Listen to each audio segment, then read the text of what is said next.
Zábery s Cuperom boli použité z TV. Jaj. On nestal práve, že to je ten problém. On tu už potom zastavil o tej udalosti. Kam chcel ísť ten Chruňo? Na cestu? On sa snažil dostať na cestu, tak? Presne. Ty si ho nevšimol. No nie, ja som si ho neskoro všimol, on neukazoval zmenu smeru. To fakt? No to je Chruňo. Počúvaj, super.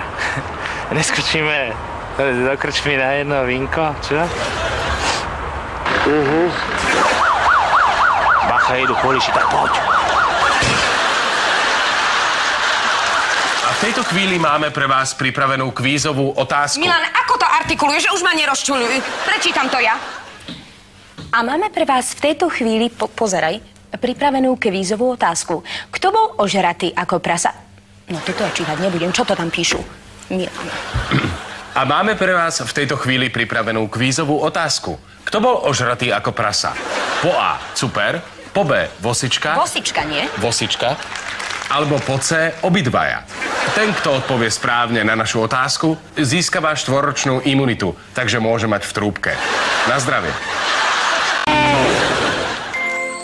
Kde bolo, tam bolo, ale určite to bolo. Bola jedna krásna rúča deva, Valika Jadroňová, ktorú známi volali Popoluša. Prezývku získala už dávno, keď ako malé dievčatko pracovala v uhoľnej bani. Mama Jadroňová jej zomrela už dávno na následky práce v uhoľnej bani a tak sa otec Jadroň rozhodol znovu oženiť. Zobral si ale zlú macochu Vilmu Papiňákovú aj s jej nepodarenou dcérou Holenou, ktoré s Valikou, teda s Popoluškou, nemali dobré úmysly. Valika! Volala som Valiku a nie Honelníka. Valika! Volajú ma Popoluša. Dobre, Valika. Počúvaj ma, my ideme na malé mecheche, ktoré poriada princ Odroň na zámku. Tac, tac! A nemohla by som ísť s vami? Tac, tac. Túto otázku som čakala. Mohla? Ale najskôr musíš prebrať tento pomaranč od jablka.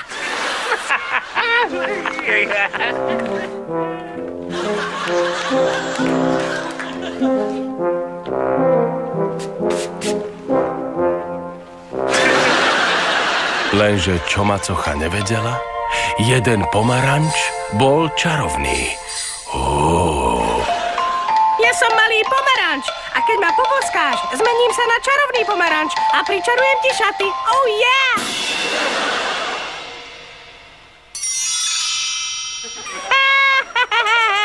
Ludra, oklamalo som ťa. Chceš šaty? Chod si ich kúpiť do butiku. Oh yeah!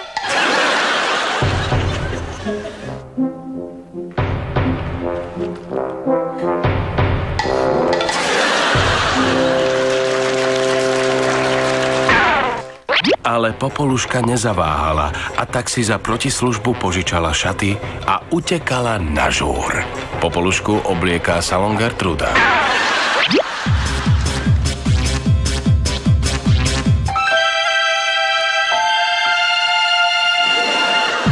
Princ sa do nej na prvý pohľad zamiloval.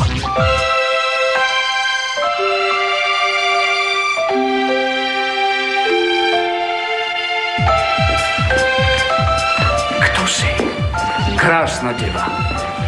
Hádaj, líca začmudené od popola, ale kominár to nie je, jasný pane. Kto to je? Pec.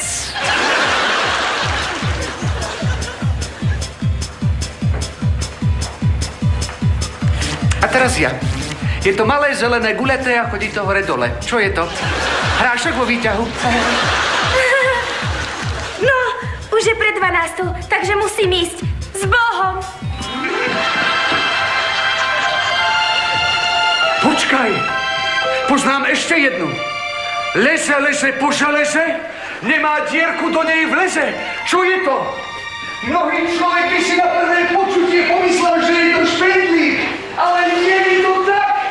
Čo je to? A Valika utekala rýchlo domov a princ ju nevedel dobehnúť. Lebo ona behala stovku pod 10 už v časoch, keď pracovala v uholnej bani. Lenže pri behu stratila svoju čerievičku.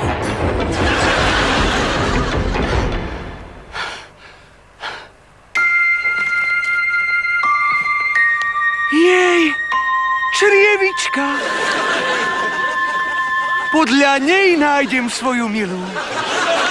A tak princ hľadal, hľadal, hľadal, hľadal, hľadal, hľadal, hľadal,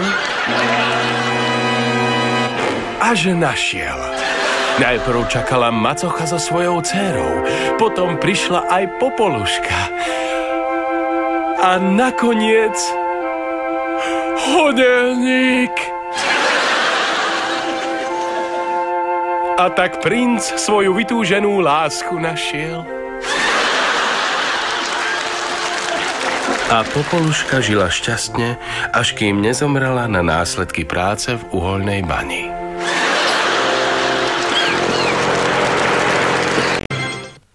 Dobrý večer. Toto je špeciálne silvestrovské vydanie relácie SOS.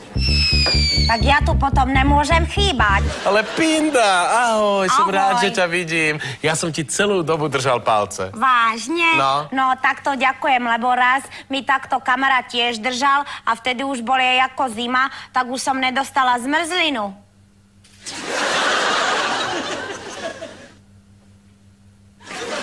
A prečo si prišla? No, tak ja by som sa ako chcela ospravedlniť divákom za to, že na mňa museli celý rok kúkať.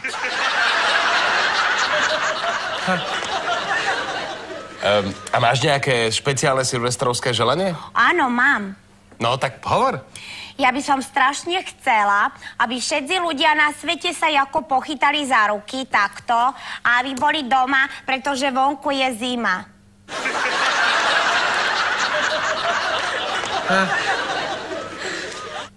A niečo pre seba by si nechcela želať? Ale jasné, ja od narodenia ako túžim byť letuška, takže abych bola letuška.